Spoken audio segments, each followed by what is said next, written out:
Hello everyone, welcome back to India. अगर आपने India को अभी तक सब्सक्राइब नहीं किया तो आगे बढ़ने से पहले जल्दी सब्सक्राइब कर ले for daily news updates like this. Now हाल ही में भारत की बड़ी जीत हुई है यूनाइटेड नेशन में। लंबे समय से इंडिया कोशिश कर रहा था ये जो टेररिस्ट है अब्दुल रहमान माकी, इसको यूनाइटेड नेशन में घोषित कर दिया जाए यूएन डेजिग्नेटेड टेररिस्ट। चाइना लगातार इंडिया की कोशिशों को रोक रहा था, बट फाइनली 2023 में चाइना अब पीछे हट चुका है और चाइना ने इस बात को एक्सेप्ट भी कर लिया है एंड अब यूएन ने घोषित कर दिया है अब्दुल रहमान माकी को एक यूएन डेजिग्नेटेड टेररिस्ट। ना ये जो जीत है ये 6 to 7 मंथ्स के लड़ाई के बाद आई है, क्योंकि 6 मंथ्स पहले जब भारत यूएन सिक्योरिटी काउंसिल में एक नॉन परमानेंट मेंबर था। जी हाँ, आज के समय जब मैं ये वीडियो बना रहा हूँ, इंडिया का tenure as a non permanent member of UN security council खत्म हो चुका है इन 2022। तो उस समय से इंडिया और यूएस ये दोनों कोशिश कर रहे थे कि अब्दुल रहमान माकी को एक टेररिस्ट घोषित कर दिया जाए, बट चाइना ने इन सब पर स्टे लगा दिया और ये कहा कि देखिए ये जो सबूत आपने पेश किए है वो है अपनी जगह, हमें और भी ज्यादा एविडेंस चाहिए ये मानने के लिए कि ये आदमी एक टेररिस्ट है। बट अगर आप बाकी जो 14 यूएन काउंसिल मेंबर्स थे उनको देखो तो उन सब ने ये एक्सेप्ट कर लिया था कि ये आदमी एक टेररिस्ट है, बट ओनली चाइना ये बात एक्सेप्ट कर नहीं रहा था एंड कह रहा था we are not sure about this. And China as a permanent UN security council member veto की पावर रखता है, जिसके वजह से चाइना ने इस बात पर स्टे लगा दिया था यूएसए समेत बाकी कंट्रीज के सपोर्ट करने के बाद भी। नाउ चलिए बाकी 14 कंट्रीज के इतने श्योर होने का रीजन जानते हैं। पहले तो ये आदमी है brother in law of Hafiz Saeed.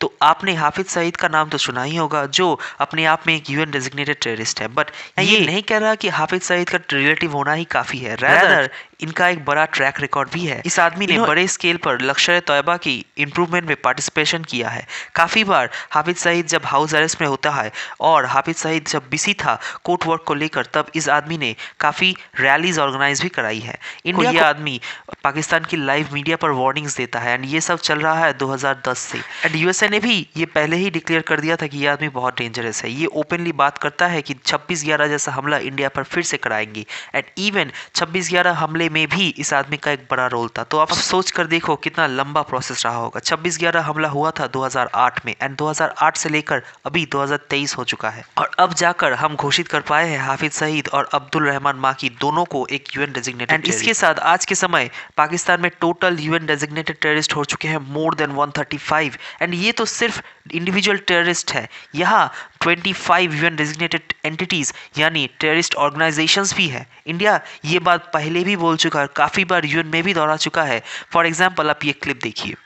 Pakistan confirmed the fact that it is home to 130 UN designated terrorists and 25 terrorist entities listed by the UN as of today. Will Pakistan acknowledge that it is the only government in the world that provides pension to an individual listed by the UN in the Al-Qaeda and Daesh sanctions list?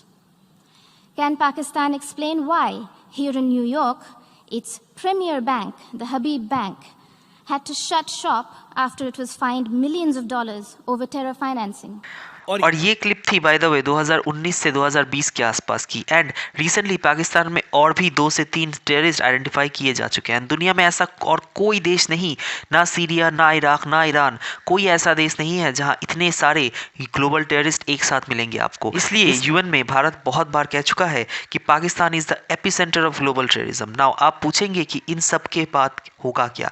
Abdul Rahman माकी और हाफिज सईद ये अब तो UN designated terrorist घोषित कर चुके हैं, but इसका long term में इम्पैक्ट क्या होने वाला है तो देखिए, सैडली इसका लॉन्ग टर्म पे इम्पैक्ट कुछ होता नहीं है, क्योंकि इस अनाउंसमेंट के बाद भी पाकिस्तान के कोर्ट ने जब ये एडमिट किया कि हाँ ये आदमी टेरर फंडिंग करता है तो इसके लिए इसको एक बड़ी लंबी जेल की सजा सुनाई जाए। फिर अब्दुल रहमान माकी दूसरे कोर्ट में जाकर अपने मामले की अपील करता है और सिर्फ 50,000 रुपए की फाइन सुनाई जाती है उसे और फिर छोड़ दिया जाता है। आखिर में इतना कुछ करने के बाद भी ये आदमी पाकिस्तान में खुला घूम रहा है एंड इसलिए इंडिया ने ये भी स्टेटमेंट दिया है पहले भी कि यूनाइटेड नेशंस अपने आप में एक फ्रोजन मैकेनिज्म बन चुका है। ऐसा लगता है कि यूनाइटेड नेशंस 1945 में ही जम गया है। चाहे आप मेंबरशिप की बात कर लो, रूल्स की बात कर लो या फिर ग्राउंड लेवल पे इम्पैक्ट की बात कर लो, हमने अपना तो काम तो कर दिया। फ्यूचर में हम इस बात पर बाकी कंट्रीज का जस्टिफिकेशन भी ले सकते हैं, बट ग्राउंड लेवल पर इसका कुछ चेंज होता ही नहीं है पाकिस्तान में। एंड इंटरेस्टिंग बात क्या है पता है, अगर अब्दुल रहमान माकी को कुछ मंथ्स पहले टेररिस्ट घोषित कर दिया जाता तो पाकिस्तान को शायद एफएटीएफ की ग्रे लिस्ट से बाहर नहीं निकाला जाता, बट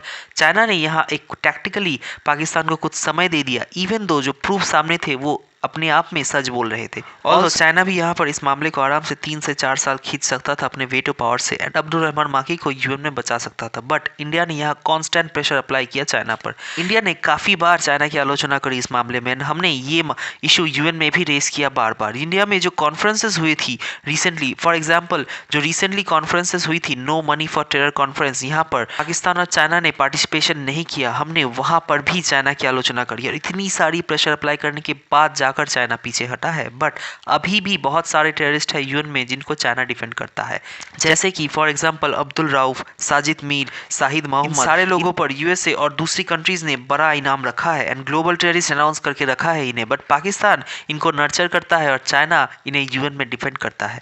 तो यहाँ जो जीत हुई है इंडिया की वो सिर्फ एक स्मॉल विन है in a long war that we are fighting to protect ourselves in a long term future.